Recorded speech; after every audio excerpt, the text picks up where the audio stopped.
समुद्र मंथन के अद्भुत प्रसंग में सबसे पहले प्रलयकारी हलाहल विष निकला, फिर दरिद्रा का आविर्भाव हुआ और अंत में माता लक्ष्मी प्रकट हुई। इसी कारण दरिद्रा को ज्येष्ठा कहा गया।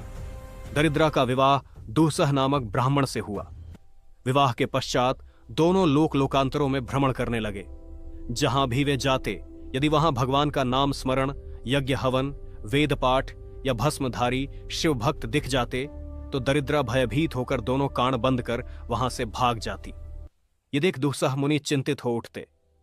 उस युग में धर्म और पुण्य का ही बोलबाला था, इसलिए निरंतर भागते भागते दरिद्रा थक गई। तब दुस्सह उसे एक निर्जन वन में ले आए और आश्वासन दिया कि वे जीवन भर किसी अन्य से विवाह नहीं करेंगे। आगे मार्ग में महर्षि मार्कंडेय से भेंट हुई। दुस्सह के प्रश्न पर महर्षि ने बताया कि जहां शिव विष्णु के भक्त, वेद घोष, नित्य पूजा, गौयव और साधु हों, वहां दरिद्रा का प्रवेश वर्जित है। किंतु जहां पति पत्नी में कलह हो, ईश्वर निंदा होती हो, जप तप न हो, अशुद्ध आचरण, जुआ, परधन परस्त्री का सेवन हो, वहीं दरिद्रा का स्वाभाविक निवास होता है। महर्षि के प्रस्थान के बाद दुस्सह रसातल चले गए। उसी समय भगवान विष्णु माता लक्ष्मी के साथ प्रकट हुए।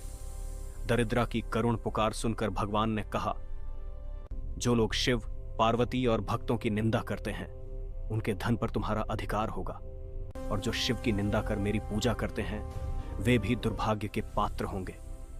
यह कहकर भगवान विष्णु लक्ष्मी सहित वैकुंठ पधारे और संसार को यह गूढ़ संदेश दे गए कि जहां भक्ति है वहां लक्ष्मी निवास करती हैं, और जहां अधर्म है वहां दरिद्रा।